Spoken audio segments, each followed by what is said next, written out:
Bom, na realidade, eu sou endocrinologista, não sou oncologista, mas tenho esse interesse em tumores neuroendócrinos. E vou pedir desculpa porque a aula que eu vou apresentar para vocês, até em inglês, foi de um congresso que a gente teve aqui no Brasil, da Sociedade Latino-Americana de Tumor Neuroendócrino, que está sendo criada agora. E, então, na realidade, eu vou falar um pouco sobre alguns tipos de tumores neuroendócrinos, mas fico aberta a questões que vocês tiverem sobre outros tipos, tá?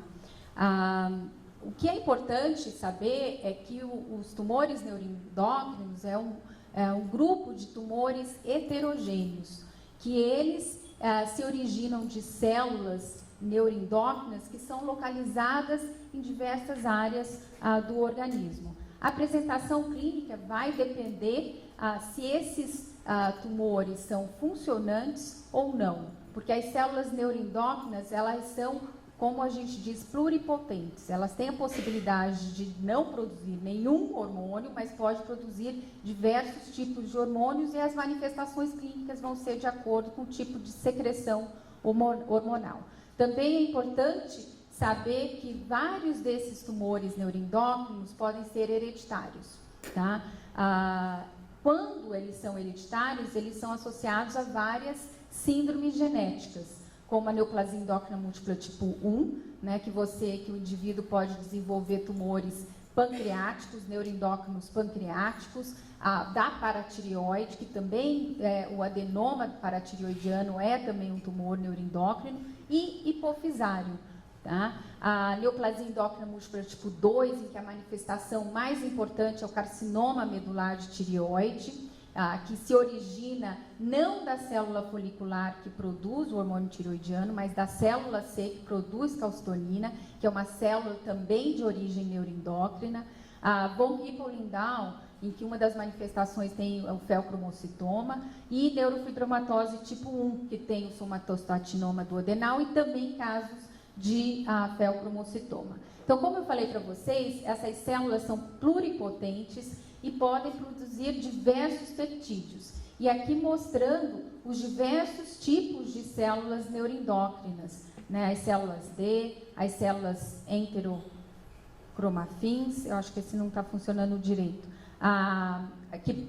Por exemplo, as células D produzindo somatostatina, as células enterocromafins do trato gastrointestinal produzindo serotonina, né, no caso dos tumores carcinoides, as células G produtoras de gastrina presentes tanto no duodeno como no estômago, células VIP que produzem o peptídeo intestinal vasoativo, né, que a gente chama de VIP, glucagon, as células cromafins das adrenais produzindo catecolaminas e também as células C da tireoide produzindo calcitonina. Então, é uma diversidade gigantesca de tipos celulares diferentes, todos de origem neuroendócrina, podendo produzir diversos tipos de hormônios. Outra característica importante das células neuroendócrinas, que eu acho que o Jorge conversou com vocês sobre isso, é a presença de receptores de somatostatina na superfície dessas células, né? E tem vários receptores de somatostatina, 5, né, subtipos.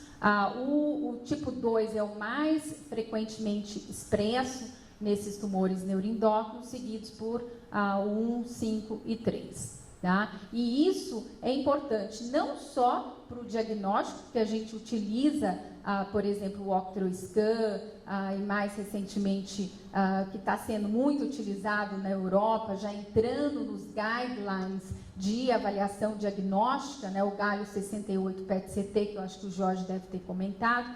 Tudo isso a gente utiliza dessa habilidade, da presença dos receptores de somatostatina na superfície das células neuroendócrinas. Aqui, de novo, mostrando que você tem células neuroendócrinas em várias partes do corpo, né? Aqui os tumores neuroendócrinos pancreáticos, que podem ser, em 60% dos casos, não funcionantes, ou seja, eles não produzem um tipo de hormônio que cause sintomas. e os outros que podem produzir, por exemplo, insulinoma, que produz insulina, causa hipoglicemia, que seria o mais comum, seguido do gastrinoma, que produz gastrina e causa a síndrome de diarreia, úlcera péptica, etc. Os outros menos comuns, né, como o glucagonoma, somatostatinoma, o produtor de PTH-RP, que causa hipercalcemia severa. E os outros tumores neuroendócrinos que foram classificados, isso já há muito tempo, como aqueles do foregut, que seriam aqueles mais torácicos, né, o do timo, esôfago e do pulmão, aqueles do midgut, né, do intestino médio, que são principalmente os carcinoides, né, e o hindgut, que são os tumores de reto e do intestino grosso. Né? Hoje em dia, na realidade, não tem se utilizado mais esse tipo de classificação.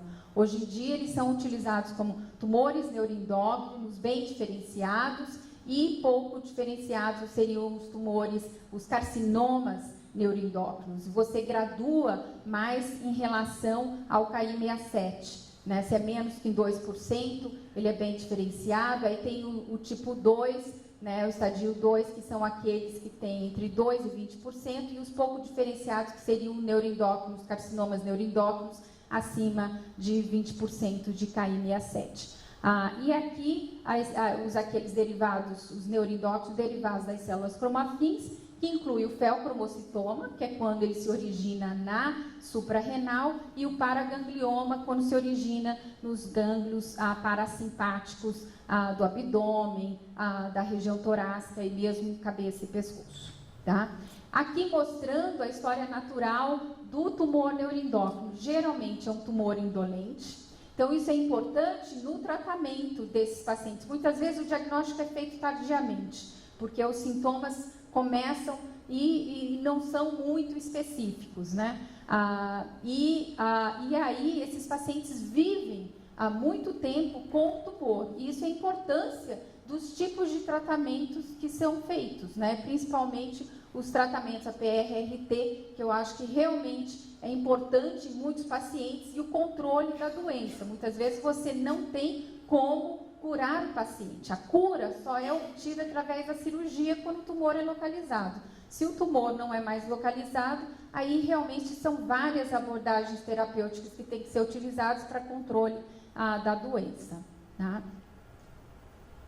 E aqui mostrando em termos das manifestações clínicas, que aqueles tumores não funcionantes, geralmente eles são diagnosticados já quando realmente a doença está bem extensa, né? Porque daí eles se apresentam com dor abdominal, obstrução intestinal, e já nos tumores funcionantes, muitas vezes a gente consegue fazer o diagnóstico mais precocemente, né? Por exemplo, o insulinoma, muitos deles são pequenos, porque causam hipoglicemia severa, e você acaba fazendo o diagnóstico mais precocemente. E aqui mostrando os tipos de sintomas da síndrome carcinoide, né, que é o flushing, a diarreia que esses pacientes podem ter, a síndrome do lipoma, que são pacientes normalmente que têm uma diarreia secretória agressiva, com hipocalemia, acidose metabólica. Então, são manifestações clínicas severas que acabam resultando num diagnóstico mais precoce desses pacientes. Né? A síndrome de Zollinger-Ellison, que é dos pacientes com tumores produtores de gastrina. Então, tem a úlcera péptica recorrente, diarreia. Então, o diagnóstico acaba sendo feito mais precocemente. O diagnóstico, então, é feito, em alguns casos, com os sintomas, quando presentes, né? E também, a partir da clínica, a gente utiliza os marcadores bioquímicos para fazer o diagnóstico. E quais são eles? Existem os marcadores específicos, então, de acordo com a manifestação clínica. Então, se tem clínica de hipoglicemia, você vai fazer insulina, peptídeo C, quando aquele paciente está em hipoglicemia. Ou se tem uma suspeita de gastrinoma, vai fazer gastrina. E tem os marcadores que não são específicos, que na realidade servem para todos os tipos de tumores neuroendócrinos, como a cromogranina A. Tá? A cromogranina A é um neuropeptídeo que ele é secretado juntamente com o hormônio. E ele, na realidade, a sensibilidade da cromogranina A depende do tipo de tumor neuroendócrino. Então, aqui, antes de mostrar, deixa eu só passar esse gráfico aqui para vocês, antes de terminar aquele outro slide, mostrando isso aqui, não dá para ver direito, mas é um gráfico mostrando a sensibilidade da cromogranina A em 1.700 pacientes com tumores neuroendócrinos e vários tipos diferentes de tumor neuroendócrino. E aqui seria a sensibilidade.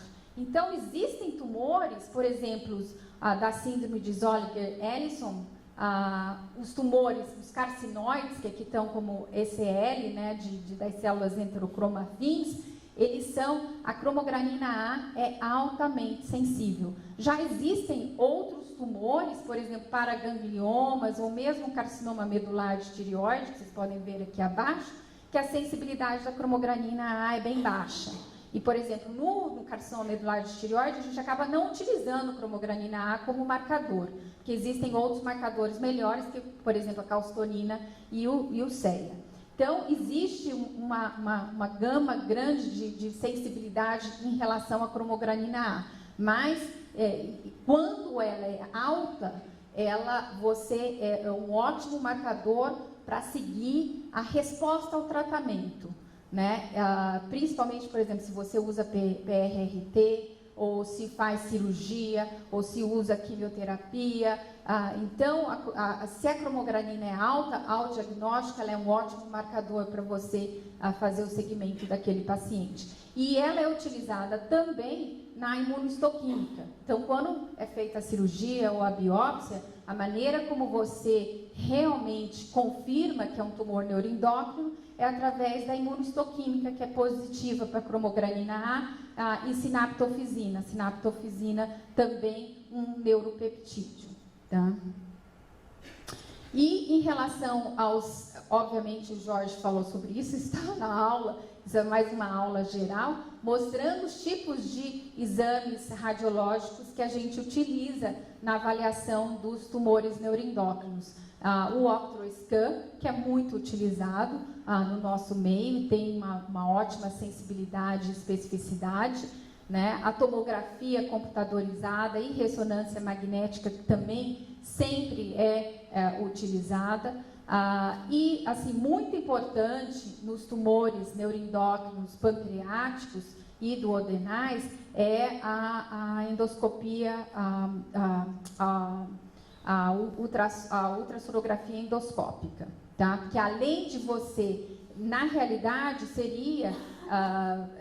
ela é um exame muito sensível, detectando muitas vezes lesões menores que 1 centímetro, né? Isso é muito importante, por exemplo, numa síndrome que a gente tem bastante no ICESP, na neoplasia endócrina múltipla tipo 1, que os pacientes geralmente não têm só um tumor pancreático, ele tem vários tumores pancreáticos. Então, a ultrassonografia endoscópica é muito útil para detectar todos esses tumores, vários tumores, e fazer, muitas vezes, a biópsia do tumor para confirmar que é um tumor neuroendócrino. E, além disso, na biópsia, você também pode fazer o KI67 e saber, ter informação sobre a agressividade do tumor. Tá?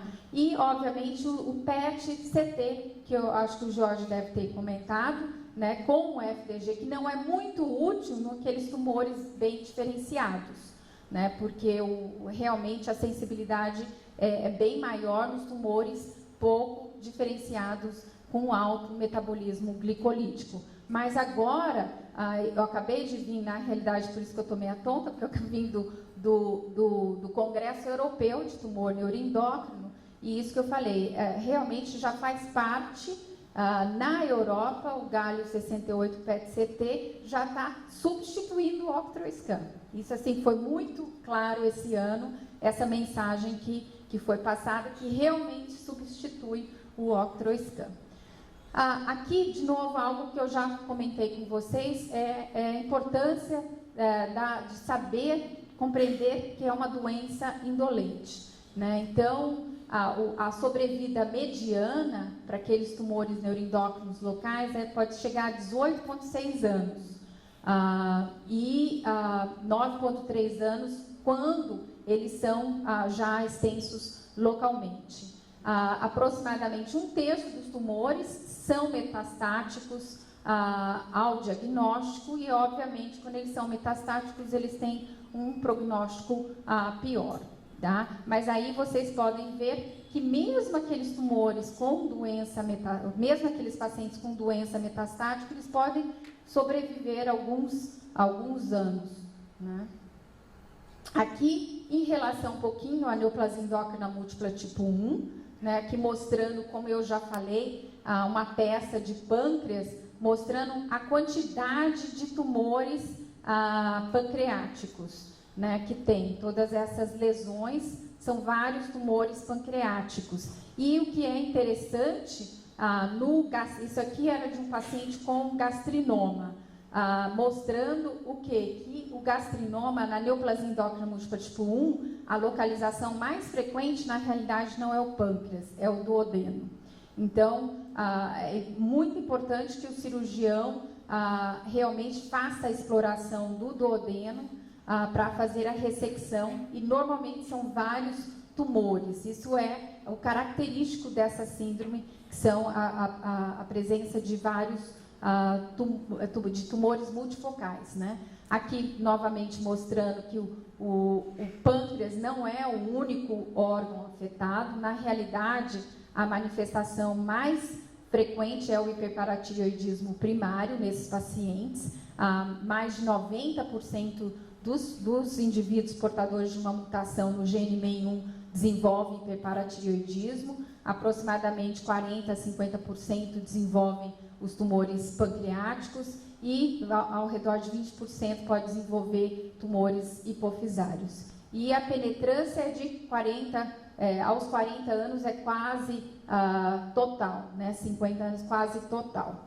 Aqui mostrando as lesões cutâneas que são típicas e são muito importantes no diagnóstico de MEI1, né? Porque são muito frequentes. Então, se você tem um paciente que tem um hiperparatireoidismo e tem um gastrinoma, e você vê que ele tem essas lesões cutâneas, você já, no próprio consultório, você já pode fazer o diagnóstico de uma neoplasia endócrina múltipla tipo 1. Aqui mostrando mais de perto essas lesões cutâneas. Então, é muito importante para o diagnóstico. Aqui falando um pouco sobre o gastrinoma, que, como eu falei, localizado no duodeno ou pâncreas, né, secreta gastrina, causa hipersecreção ácida. Então, a doença péptica, né, a úlcera gástrica e duodenal é muito frequente, o refluxo gastroesofágico e a diarreia pelo excesso de ácido, né, em 30% a 70% dos casos.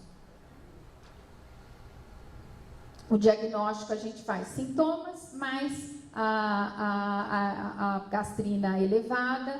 Normalmente a gastrina tem que ser acima de 1000, que a gente utiliza, e quando não está muito alta, se faz o teste de estímulo de cálcio-secretina. Se vocês quiserem mais detalhes, a gente pode discutir isso depois. O que é importante é o seguinte: no gastrinoma, mesmo aparentemente esporádico, 20% a 30% podem estar associados a MEI1. Então, todo paciente que tem o diagnóstico de gastrinoma, ele deve ser avaliado para possível neoplasia endócrina múltipla tipo 1. Isso que é importante. E em relação ao insulinoma, acho que eu já falei para vocês também, muito importantes é a hipoglicemia, né? A maioria dos insulinomas não são malignos, graças a Deus, porque quando é maligno é muito difícil de você controlar a hipoglicemia desses pacientes, e a importância de, como eu já falei, de vários tratamentos, né? Aí, além também da medicina, da ajuda da medicina nuclear, a gente utiliza não só de cirurgia, mas também de outras técnicas como a embolização hepática, para tentar realmente controlar, por exemplo, no caso de metástases hepáticas, é para tentar controlar a hipersecreção hormonal, além de todo a terapia que a gente pode utilizar para controle de hipersecreção de insulina. Geralmente são tumores pequenos, então aqui a ultrassonografia endoscópica é muito importante. Aqui só mostrando, isso aqui é um caso que a gente teve no MD Anderson, um paciente com glucagonoma. Esse é o rash típico do glucagonoma, que pode acometer região inguinal, aos membros inferiores, face, e ele é chamado de eritema migratório necrolítico, né? Além é chamado em inglês, que é a síndrome do 4D, que você tem dermatite, tem diarreia, tem DVT, que seria trombose venosa profunda, e depressão, né? São pacientes assim que realmente isso aqui é muito controlado com o análogo de somatostatina. Então, obviamente, o tratamento é o controle tumoral. Então, você faz tudo para controlar o tumor. Cirurgia, né, mesmo também tratamento com lutécio e análogos de sandostatina, que realmente, análogos de somatostatina, que realmente controlam bem os sintomas. Aqui mostrando os diversos tipos de tumores funcionantes, né? Como eu falei, lipomas, que é a acidose metabólica.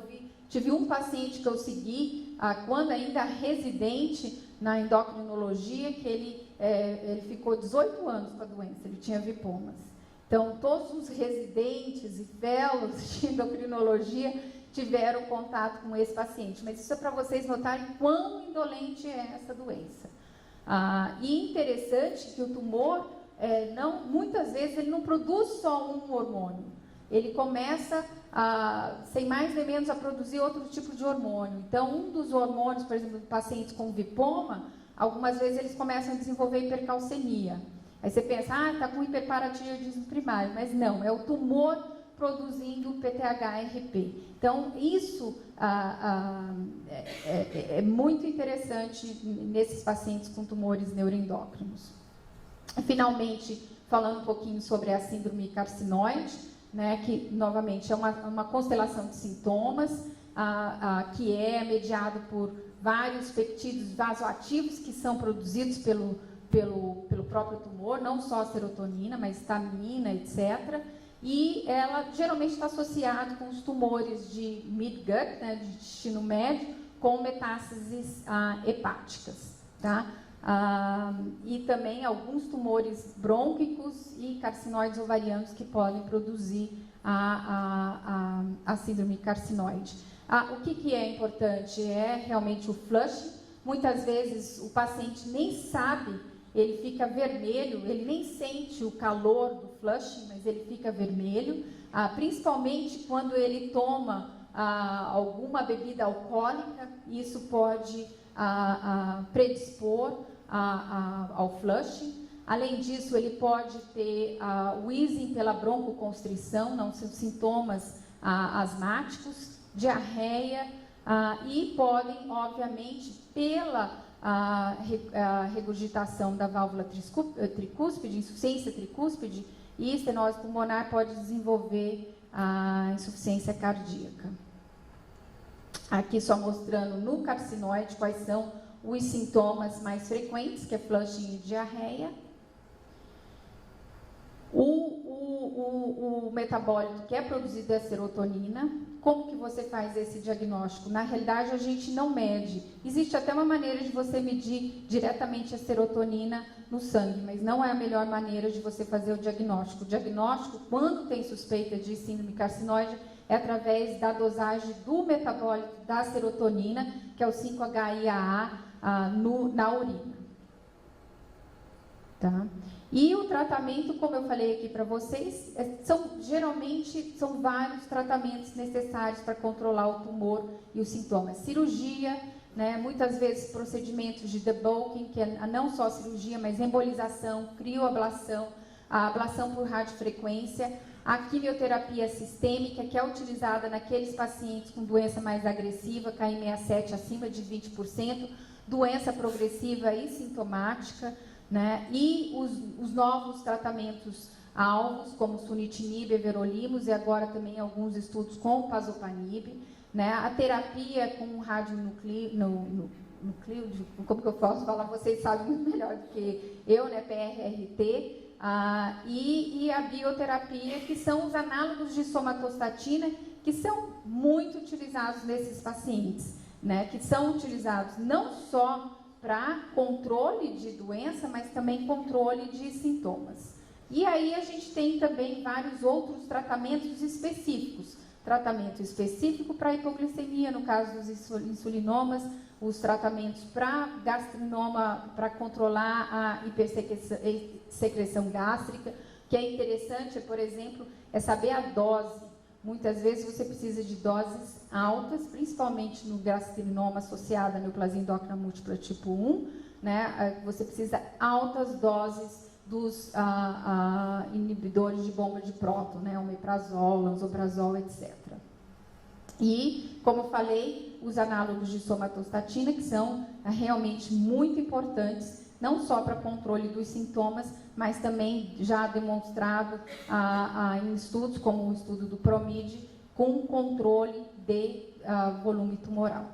Tá? Então, em conclusão, o que eu queria passar para vocês é a heterogeneidade dos tumores neuroendócrinos. Alguns não funcionantes, aproximadamente metade deles não funcionantes, mas outros produzindo vários tipos de hormônios. E o diagnóstico, obviamente, é feito de acordo com a manifestação clínica, né? Cromogranina A, como eu mostrei, é um marcador universal, mas com sensibilidade maior em alguns tumores, principalmente os carcinoides, né? E a importância de você fazer um diagnóstico precoce, porque a única tratamento que pode levar à cura é a cirurgia.